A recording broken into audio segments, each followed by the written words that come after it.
And moving along to 3 rounds. Both Nick and Nate Diaz are looking for fights. Why not book them on the same card?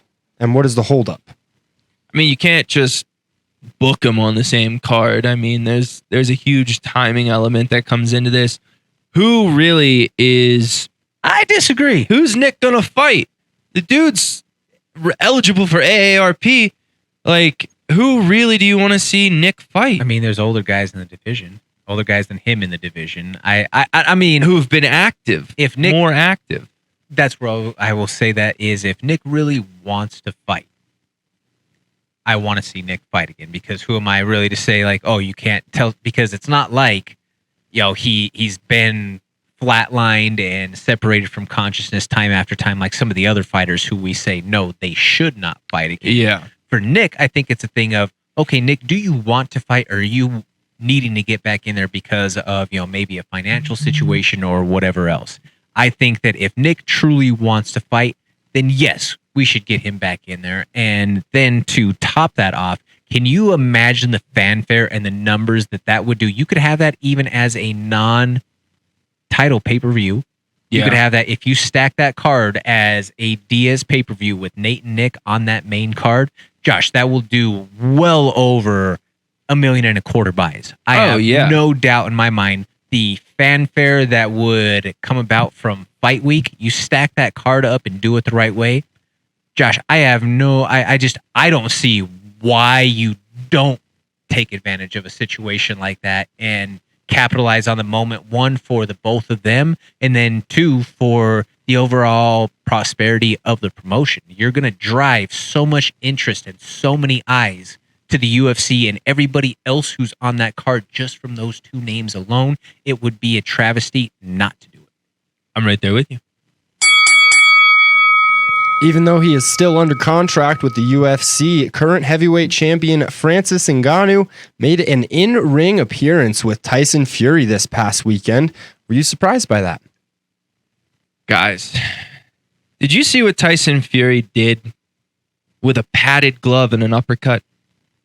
You really think that Francis Ngannou is going to be able to go in there, and if he doesn't starch him in like 45 seconds to a minute, there is absolutely no... Why? I understand you want to sell this. I understand you want to put it out there. And yeah, Francis, go make your money, dude. I hope everyone makes $1 million, But in a factual level of will this happen, there's quite a big possibility that's going to happen. We saw Floyd and Conor, two huge megastars. I know we can say that maybe they're bigger than these two, but I just... Much bigger. Much to be bigger. fair, in terms of the financial draw, that's why that happened, Josh. Yeah. It's not that was the greatest boxer versus the greatest MMA guy. No, that was the greatest financial draw in boxing history matched up against the greatest financial draw in MMA history. Yes. That is why that fight happened.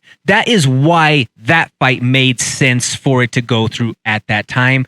I don't see... And you also had someone like Floyd who was so much of a showman to where you can say that, and many people who are experts within that world argue that Floyd carried Conor for multiple rounds just to extend the show. Whether or not that's the case or not, I couldn't tell you. I don't want to be the one who goes out there and lambasts the effort from Conor in that regard. But, when it finally came time to, it's just kind of eerie that all the way along, especially with as much of a gambling man as Floyd Mayweather is, and obviously, that night the brakes were put on him to stop on betting him on himself. Mm-hmm. But who's to say there's not some other, people that he has out there that, hey, like, I'm going to turn it up in the 9th and the 10th round. Yeah.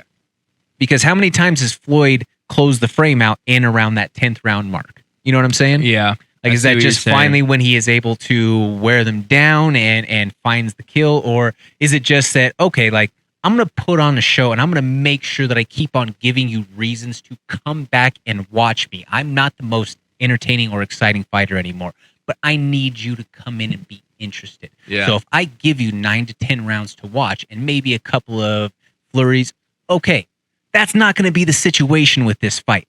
So I don't know.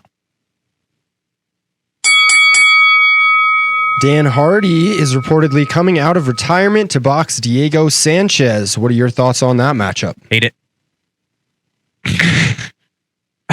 Go get your money. I remember I saw something over this week where Dan Hardy said that add up all of his UFC checks and he's getting paid more in this boxing match. We have to account for inflation.